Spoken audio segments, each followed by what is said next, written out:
एक औरत अपने नवजात बच्चे के साथ 3 दिन और 3 रातों तक समंदर में एक डूबते हुए कंटेनर में तैरती रही। यही कंटेनर उनका इकलौता सहारा था। उसने बच्चे का गंदा डायपर उठाकर समंदर में फेंक दिया, जिससे कुछ मछलियां वहां आ गईं। उसने जल्दी से एक साधारण मछली पकड़ने का उपकरण बनाया, लेकिन मछली पकड़ना इतना आसान नहीं था। जब वह निराश हो रही थी, तभी ऊपर से एक हवाई जहाज गुजरता दिखाई दिया। वह दौड़ती हुई कंटेनर के अंदर गई और शीशे का एक टुकड़ा लेकर आई ताकि रिफ्लेक्शन से संकेत दे सके, लेकिन लौटते वक्त उसका पैर शीशे से बुरी तरह कट गया। दर्द को नजरअंदाज करते हुए उसने मदद के लिए चिल्लाना शुरू किया, लेकिन विमान बहुत दूर था और किसी ने उसे नहीं देखा। इन्फेक्शन से बचने के लिए उसने शराब से जख्म को साफ किया और हेडफोन की वायर से खुद ही टांके लगाए। इस दर्द से वह बेहोश होने के कगार पर थी। ताकत पाने के लिए उसने हेडफोन की वायर से एक मछली पकड़ने का जाल बनाया। उसमें डायपर को चारा बनाकर समंदर में डाल दिया।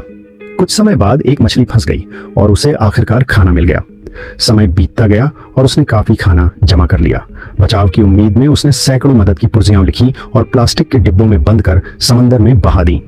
कंटेनर में पानी भरता जा रहा था, इसलिए वह समय समय पर पाइप से पानी निकालता रहता था। बच्चे को ठंड से बचाने के लिए उसने थर्मस में शराब डालकर आग जलाई और उसे गर्मी पैदा की। उसका फोन खराब हो चुका था, वह बस पति के फोन का इंतजार कर रही थी। तभी एक दिन उसके पति ने फोन कर बताया कि उसे गोली लगी है और अब शायद वह उसे बचाने नहीं आ पाएगा। पति ने उसे जीने की ताकीद दी और बच्चे को कुछ प्यार भरी बातें भी कहीं। महिला ने बच्चे का नाम नोनो रखा और फिर फोन की बैटरी खत्म हो गई। कुछ दिन बाद कंटेनर में पानी बहुत ऊपर तक भर गया। उसने लकड़ी और प्लास्टिक के डिब्बों से एक छोटा बेड़ा तैयार किया ताकि कंटेनर डूबने पर भी वह और उसका बच्चा कुछ वक्त और तैर सके।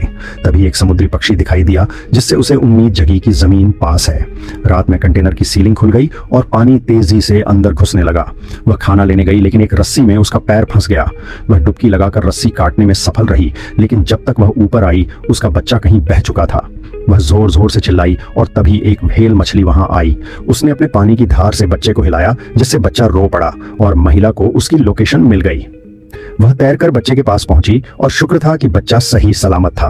व्हेल भी उन्हें छोड़कर चली गई। वह पूरी रात समंदर में तैरती रही, जानती थी कि उसने अपनी पूरी ताकत लगा दी है। अगले दिन जब उसने मछली निकालकर समुद्री पक्षियों को दी तो बहुत सारे पक्षी इकट्ठा हो गए। उसी समय एक मछली पकड़ने वाली नाव वहां से गुजरी और पक्षियों की हलचल देखकर वह लोग वहां पहुंचे। उन्होंने सबसे पहले बच्चे को नाव पर चढ़ाया, फिर रस्सी के सहारे महिला को निकाला। उस वक्त वह मौत के मुहाने पर थी, लेकिन मछुआरों ने हार नहीं मानी और उसे बचा लिया। सोचिए, एक महिला 1 महीने तक समंदर में एक नवजात बच्चे के साथ अकेली तैरती रही और फिर भी जिंदा लौट आई। ये सिर्फ उसकी हिम्मत और मां के प्यार की ताकत थी।